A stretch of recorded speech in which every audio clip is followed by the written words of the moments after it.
খুলনা নগরের নতুন বাজার বস্তি এলাকায় ডোবার আবর্জনা পরিষ্কার হয় না বছরের পর বছর। চারিদিকে অসংখ্য লার্ভা। শুধু এই এলাকা নয়, নগরীর বিভিন্ন এলাকায় দেখা যায় এমন ডোবা কিংবা বন্ধ ড্রেন।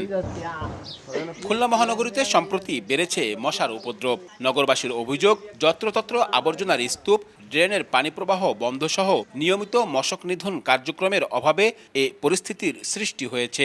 এমনকি মশারি, কয়েল ও ইলেকট্রিক ব্যাট ব্যবহার করেও সুফল মিলছে না। মশার উৎপাতে আমরা টেকতে পারি না। প্রতিনিয়ত আমাদের দিন রাত 24 ঘন্টা কয়েল জ্বালাইতে হয়। আমরা মনে করেন ভালো মতন এই জায়গা দাঁড়াইতে পারি না মশার জন্য। এত মশা যে এই রোজার সময় এখন একটু নামাজ কালাম পড়া বা ইবাদত করা এগুলো কিছুই করা যায় না। সিটি কর্পোরেশন আসে, আইসা ওই যে ধোঁয়া দেয়, তাতে কাজ হয় না। তথ্য বলছে, মহানগরের মশা নিয়ন্ত্রণে শুধু ওষুধ আর মেশিন ক্রয় বাবদ সবশেষ 5 বছরে প্রায় 6 কোটি টাকা ব্যয় করেছে সিটি কর্পোরেশন। প্রতি বছর গড়ে 1 কোটি টাকার বেশি খরচ হলেও খুব একটা সুফল মিলছে না নগরবাসীর। নাগরিক সমাজের প্রতিনিধিদের অভিযোগ, মশা নিয়ন্ত্রণে সিটি কর্পোরেশনের পরিকল্পনার অভাব, মাঠ পর্যায়ে কর্মরতদের অদক্ষতা ও তদারকির অভাব এবং অর্থ ও ওষুধের অপচয় রয়েছে।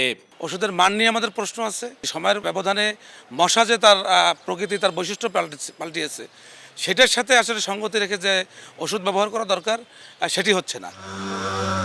অবশ্য মশক নিধনে সর্বোচ্চ চেষ্টা করা হচ্ছে জানিয়ে স্বল্প জনবলের অজুহাত সিটি কর্তৃপক্ষের।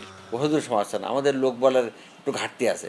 বহিরাগত শ্রমিকরাও আমরা কিছুটা হলো যে আউটসোর্সিং যেটা বলে, তাই দিয়ে আমরা আমাদের মোকাবেলা করতেছি। খুলনা মহানগরীর 31টি ওয়ার্ডে প্রতিদিন সকালে একজন করে কর্মী ড্রেনে মশক নিধন ওষুধ ছিটান আর বিকেলে একজন ফগার মেশিন দিয়ে ওষুধ দেন। আব্দুল্লাহ আল মামুন রুবেল, সময় সংবাদ, খুলনা।